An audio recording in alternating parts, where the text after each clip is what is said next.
It's ancient. This looks untouched. This could be bursting with clues about ancient people.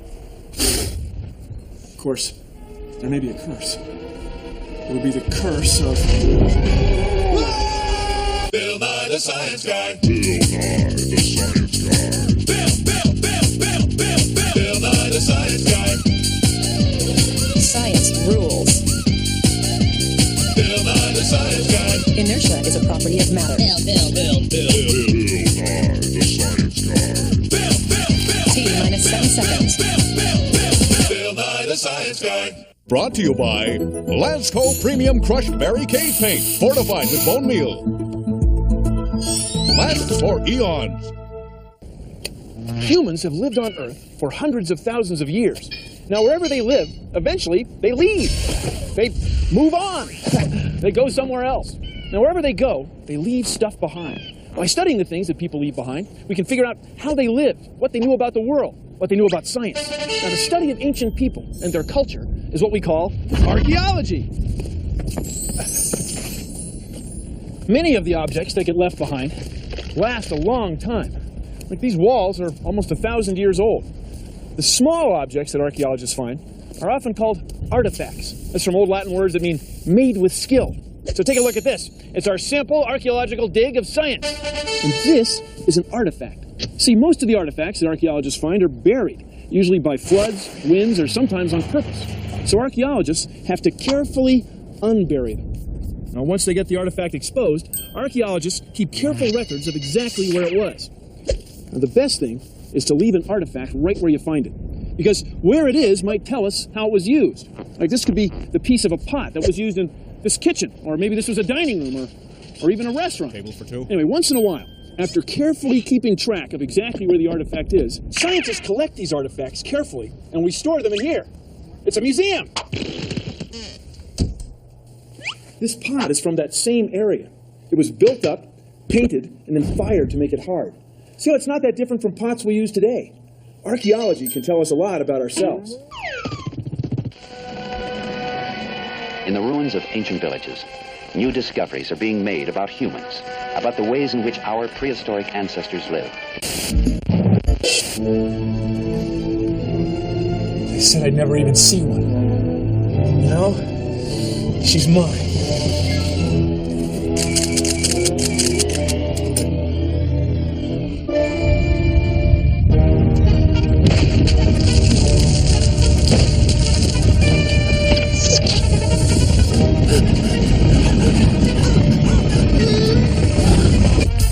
Carbon 14 dating game. Welcome, Bachelorette Barbie Beckett. Okay, Bachelor number 2. I'm an archaeologist. Let's say I'm on a dig and I uncover your mummified body. Would I want to put you in a museum or cover you back up? Bachelor number 2, did you hear the question? Hello? The sands of time, covering up lost civilizations. Glowing, glowing. Oh, a lot of the artifacts that archaeologists find are broken. Now, by putting the broken pieces back together, archaeologists can figure out something of their history, maybe how they were broken. So this is our broken, simulated archaeological artifact of science. And it was broken by accident. Anyway, after the pieces were swept up, after the pieces were carefully excavated and cleaned, each piece was cataloged and labeled, so that one day the artifact can be perfectly reconstructed. No. Well, maybe not perfectly. But anyway, by reassembling the fragments, archaeologists can reconstruct the big picture. This artifact fell off a truck. Okay, it didn't fall off a truck. It's what archaeologists call broken in transit.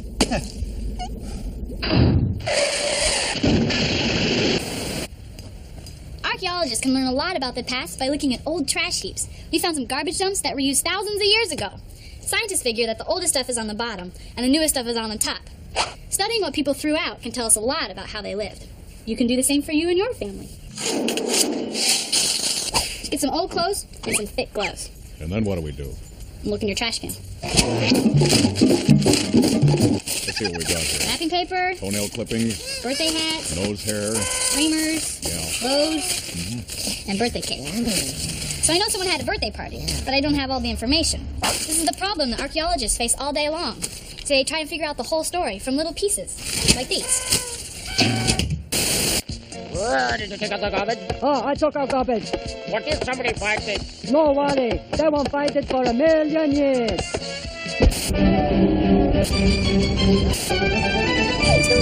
Richard, this is a hand axe. Very similar to the tools made in Northern Europe by Homo erectus 300,000 years ago. One of the very first tools made by humans. Actually, it's also one of the very first tools made by Binford.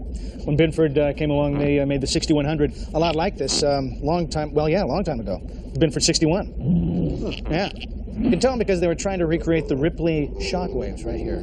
That's how they molded that. So they did it by chipping. Just like chipping one rock against another. It would take days to make a tool like that. Just think of those ancient cave people desperately chipping, knowing that their survival depended on their ability to chip.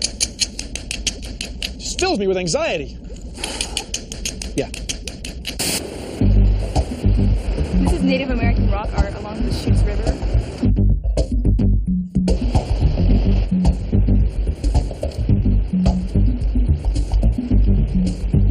People have come here and trashed these rocks. They have painted over our ancestors' drawings. We're going over the graffiti with different colors. The orange is used for the spray paints. All of our pictures will be put together and they'll go back to the archaeologists. We think that hopefully you can get the spray paint off and keep the petroglyphs. When we say something like this old pot is 5,000 years old, how do we know? Well, please consider the following. Scientists can figure out the age of something like this with radiocarbon dating. See, every living thing, you, me, plants, and trees, and the wood that became this charcoal have a lot of carbon in them. Now, carbon's like anything else. It's made of atoms. Atoms are tiny pieces of stuff. And atoms are made of even tinier pieces of stuff called protons and neutrons. Now, most carbon has 6 protons and 6 neutrons. We add them up and we call it carbon-12. Here's the thing. There's another kind of carbon with 6 protons and 8 neutrons, and we call it carbon-14. Carbon-14, or radiocarbon, is slightly radioactive, and it's natural. It's just a little bit radioactive. That makes it unstable. So, carbon-14 breaks down into carbon-12. So let's say that this pitcher of jelly beans is like carbon.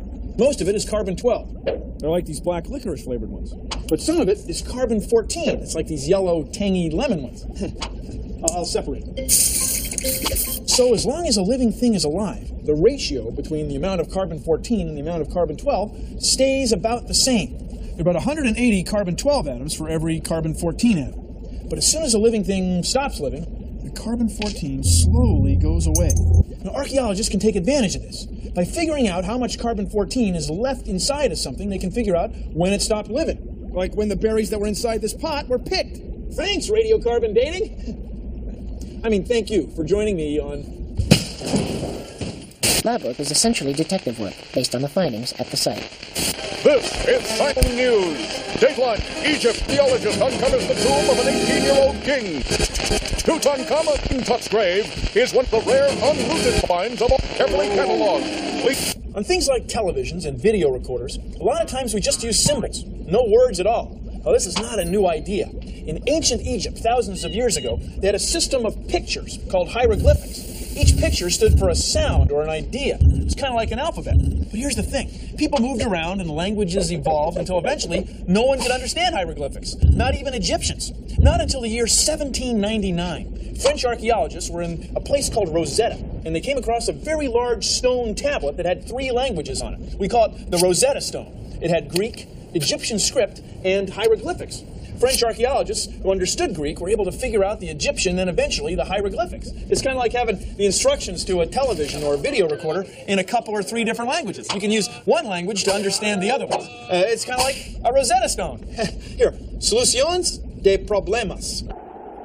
Solutions to problems. Chase, can you read this? See, spot, run. Very good. Yes, it's Hooked on Hieroglyphics, the new, easy-to-use learning technique that's teaching children and adults the world over how to read hieroglyphics. Just dial 1-800-FISH-EYE-BIRD-FOOT-WHEAT-ARROW. Archaeologists deal with some pretty old things made by people. That's because people have been around a long time. But just how long is hard to picture. Let's say this pog represents 1 year. Well, most people live to be about 80 pogs old. But 80 isn't very much, just a drop in the bucket in human time. Scientists figure that humans have been on Earth about 3 million years. Bill, be real careful. 3 million pogs. Bill, just... You want to play? Be real careful. If you had this many, Bill, you'd never run out. Bill, just go, please. We're at Wapaki Pueblo and Wapaki National Monument. The site is about 100 rooms and about 200 people lived at the site at one time. What we're looking at here is a petroglyph. Petroglyphs are made by taking one rock and hammering another rock on top of that rock.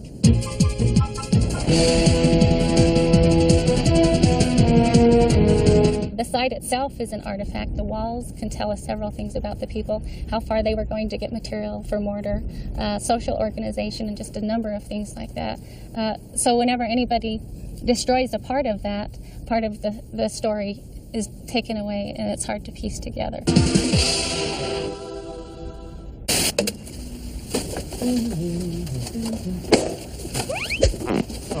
Some of the most interesting things that archaeologists find are in garbage.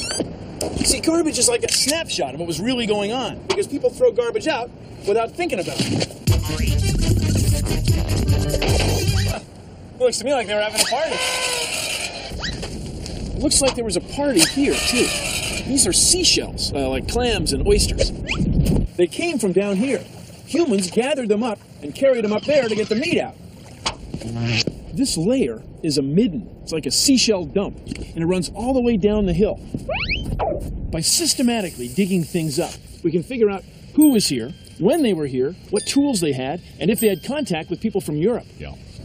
See, archaeologists figure out the big picture, one tiny piece at a time. When an artifact is found, it is brushed clean and studied in place. Its exact location is pinpointed, then it is carefully removed. Any clue that can possibly tell more about humans at this site or about their past environment is kept, cleaned, examined under magnification, sorted, and catalogued.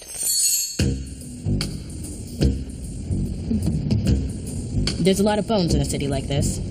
After a while, most of them just decompose and quietly disappear. Occasionally, some will pop up when you least expect them. My name is Luna Van Dyke. It's a Dutch name for archaeologist. I was boning up on my Native American basketry when the cop walked in. I thought to myself, this could be trouble. Or maybe he just wanted my help. He said he found a skeleton at a construction site, but he wasn't sure what to make of it. I told him, I'll take the case.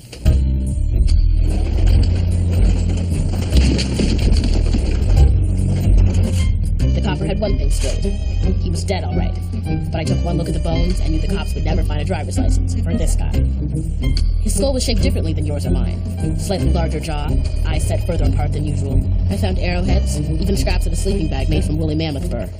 It all added up. I told the cop that the victim was male, 5 feet tall, and approximately 5,000 years old. Bones tell stories to an archaeologist like me. Sometimes dead men do tell tales. The fossil record is yielding a human record. A vague glimpse at our own beginning skulls represent a journey into human antiquity, older and more primitive than the last. Ancient and modern people often built buildings that archaeologists can study. And these places were often temples to honor rulers or gods. They were centrally located, and their construction, the methods of construction, and the years and the time and effort and energy that the people put into building the buildings tell us a lot about the people who built them. These people weren't tourists. No, these people lived there, they worked there, they did business there, they worshiped there. These buildings were vital, and they stand the test of time. That's why archaeologists can go there and study them. I mean, they were built to last. Now, the layout of the roads around the building often tells us a lot about what was important to the people who built them, what sort of structures they might have built for defense, the kind of things that they needed to be aware of whenever they were laying out a city or a town or any sort of structure. Yeah. Hey, thanks, Chase. Great job. Thanks for laying that out. I mean, ancient buildings tell us a lot about the people who built them.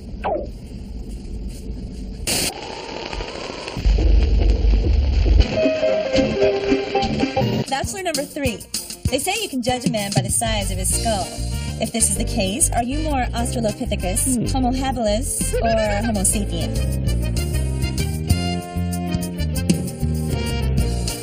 Bachelor number 3. Bachelor number... These buildings are built in exactly the same way the Pilgrims built them about 400 years ago. By reconstructing the buildings with the same tools and methods that the Pilgrims used, archaeologists can figure out what their lives were like, how they raised their food, kept their livestock, baked their bread, cut their lumber, how they kept hay in a cool hay thing. Yeah. There, concept, with the movable roof. Gotcha. So on. Right. And these are sheep. So this right here, this in a sense is a Plymouth Rock. Because we're in the Plymouth colony recreation. Archaeologists are usually able to find only a small percentage of the artifacts that were originally there. So what will future archaeologists, say 500 years from now, be able to find when they try to find out about us? Well, they might find some printed words. Might find some music. Maybe some pictures. A lot of times in archaeology, we find cookware. But if most of this stuff disappears, what artifacts will future archaeologists be able to find? Armies of tiny plastic people? Bicycles that don't go anywhere? Enormous buildings where people gather for large ceremonies. Tens of thousands of people gather here every week. Do they sing? Do they vote? Do they worship agile warriors that move a ball around a wooden floor between fishing nets?